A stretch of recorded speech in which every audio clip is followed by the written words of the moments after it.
Hey guys, Matt here today, getting back into Hosea 2. We left off in Hosea 2, verse 2 through 13, talking about parallelism, and it was a bad scene. Just a quick recap before we get into verses 14 through 23. Here's what's going on. Remember, by the way, Hosea isn't the minor prophets. They're not like a book that has a beginning, a middle, and an end. This is Hosea walking through Israel, shouting out judgment for several decades actually, and occasionally some good news.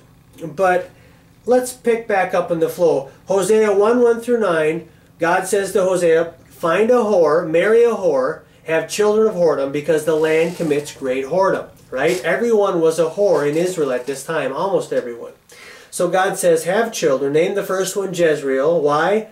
Because I'm going to sow destruction on Israel. Remember, Jezreel means God sows. I'm going to break her bow. Name the second child, no mercy, because I'm not going to have mercy on you or forgive you at all. Name the third child, not my people, because you are not my people and I am not your God.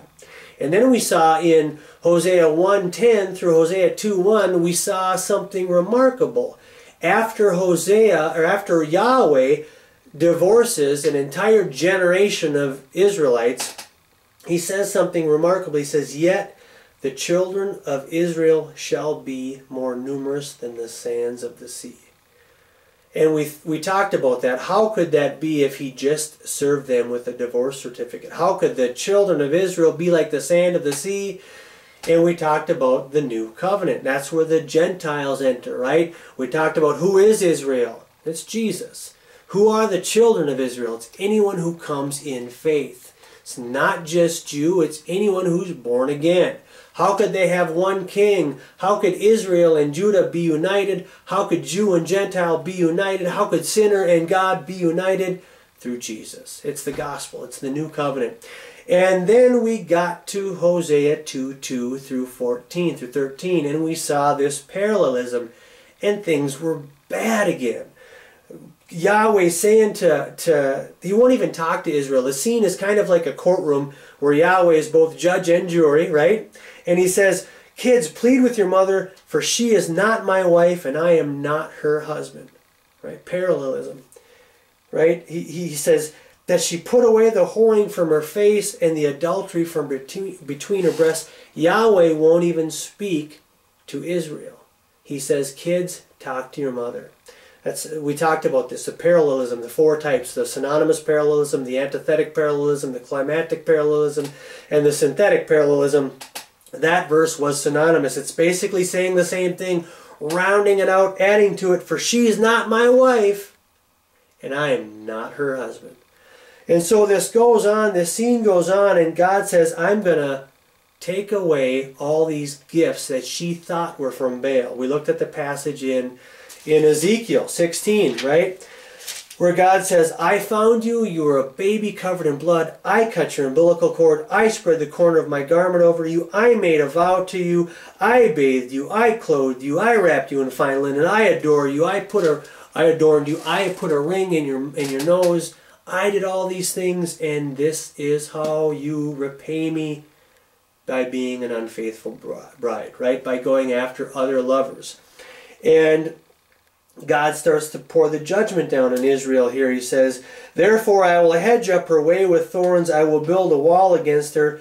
She shall pursue her lovers, but not overtake them. Antithetic parallelism. She shall seek them, but not find them.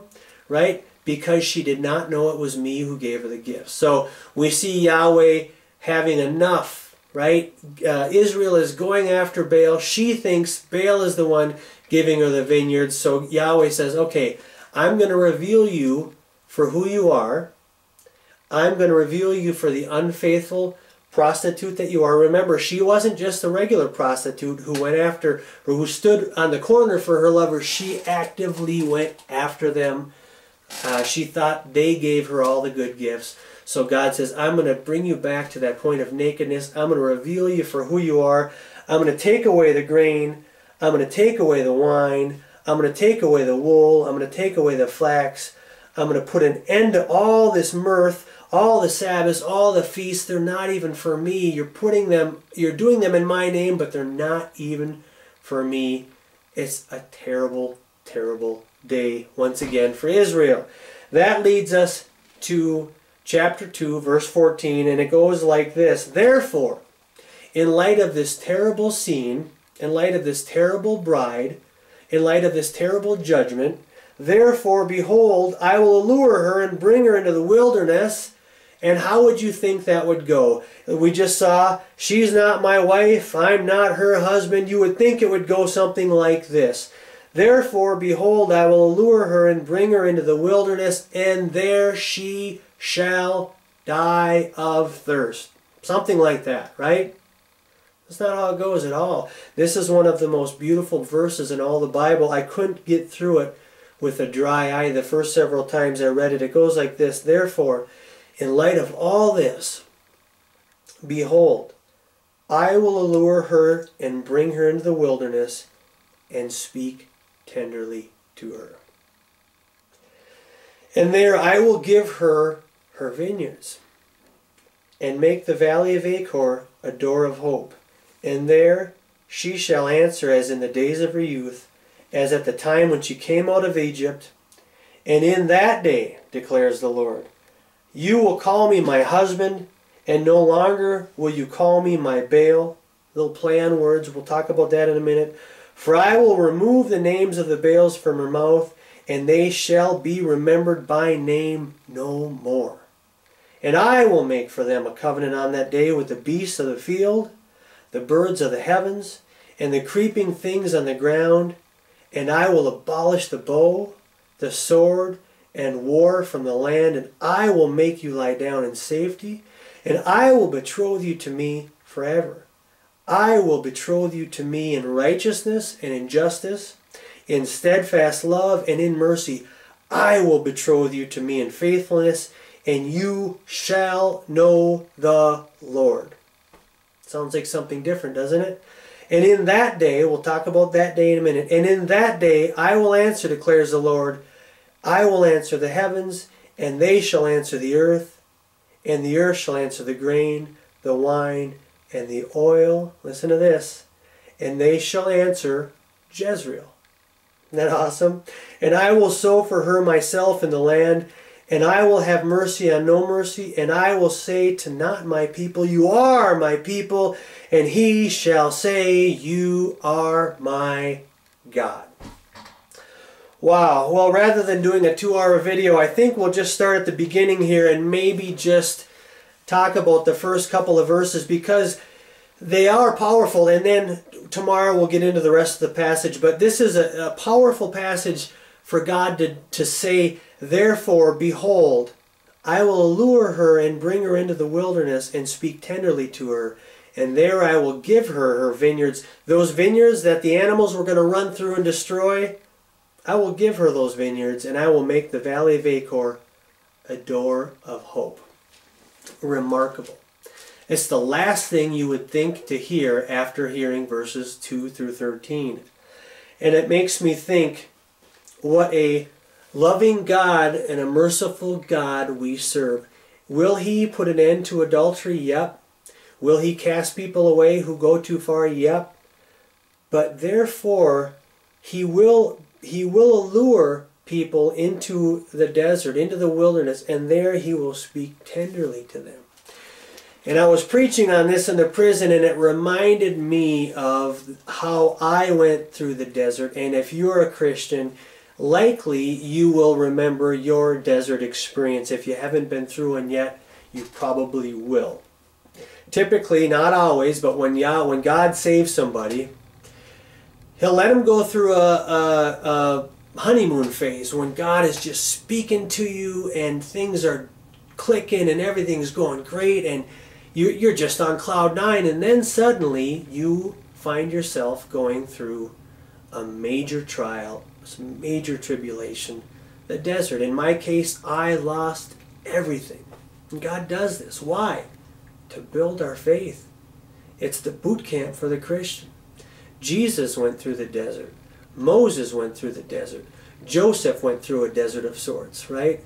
David, You name it. Anybody who's ever done anything significant for God has gone through the desert. It's been wisely said, rightly said, that before God will use a man or a woman, He will bruise a man or a woman. Why? To grow their faith.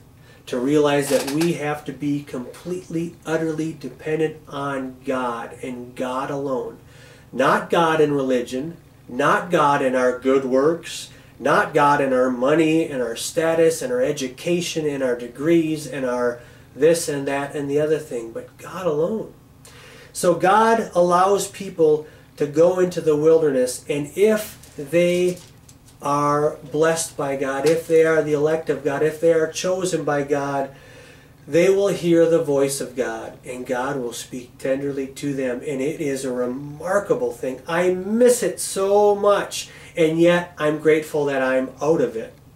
Perhaps I'll be going through another one soon. It wouldn't surprise me. It's just an interesting and a touching memory for me to think about going through the wilderness, and how, as painful as it was and humiliating, and how it broke my pride and all that, how remarkable it was. And that's how good God is. Only God could let someone go through it, bring them into the desert, and there speak tenderly. And only God could in that time give them their vineyards. And only God could make the valley of Achor a door of hope. What does that mean? Well, at this time, rather in Joshua, rather, Israel is going against Jericho, right? And they're marching around Jericho, and God is going to give them victory. He's going to deliver Jericho into Israel's hands. And what does He say? He says, only don't take anything for yourself. Everything is devoted to Yahweh in what's called a ban. And there was a man by the name of Achor. And Achor saw a bar of gold that he coveted, and some silver pieces that he coveted, and a really nice robe that he coveted, and he took them, and he hid them under his tent. And after Israel left Jericho, they went into a battle of Ai, and they lost. Why did they lose? Because of the sin of Achan. Because Achan he sinned against Yahweh. Therefore, all of Israel in God's eyes sinned against Him, and He made them lose the battle. So what did Israel do to Achan and his family? They stoned him. They killed him. And they burned him, and they piled rocks on him. And to this day, it's called the Valley of Achor. Achor means trouble. And so the thought is here's this faithless bride, this whore of a bride, and yet God loves her so much that He brings her into the wilderness. He allures her into the wilderness, and He does something remarkable. He speaks tenderly to her, and He makes her Valley of Achor, that valley of trouble, He makes that rotten, wretched condition called sin that we all have, that we're born into, He makes that the door of hope. Isn't that remarkable? Who else but God could do such a thing? I was preaching on this in the prison, and it's so easy. The analogy in the prison is so easy. It's so readily available. It's really readily available for all of us, but in prison, they can see it because what's their Valley of Achor? Well, it's gangbanging, it's prostitution, it's drugs, it's murder, it's rape, it's child molestation. It's the worst things you could think of. Murder. It's their Valley of Achor. And yet, who else but God could take their Valley of Achor and make it a door of hope? Isn't that remarkable? That's what He does. He takes the wretched person, He draws them to Himself. John 6:44, Jesus says, no one comes to the Son lest the Father draw him in. And when He's drawing him in, John 16:8 says the Holy Spirit convicts of sin, righteousness, and judgment. Suddenly the sinner sees their Valley of Achor. They see it. They see their sin as what it is. They see it in light of God's righteousness, and they see it in light of God's judgment. And they're horrified and they're petrified. And yet they receive salvation, and they're just grateful, eternally grateful. They're born again. And that's what happens. God turns the Valley of Achor into a door of hope, and only God can do that, and it's remarkable. One of the most remarkable passages in all the Bible. Therefore, behold, I will allure her, and bring her into the wilderness, and speak tenderly to her. And there I will give her her vineyards, and make the valley of Achor a door of hope. All right. Tomorrow we'll pick back up in verse 16, and we'll try to get through 16 through 23 before we move on to Hosea 3. Peace.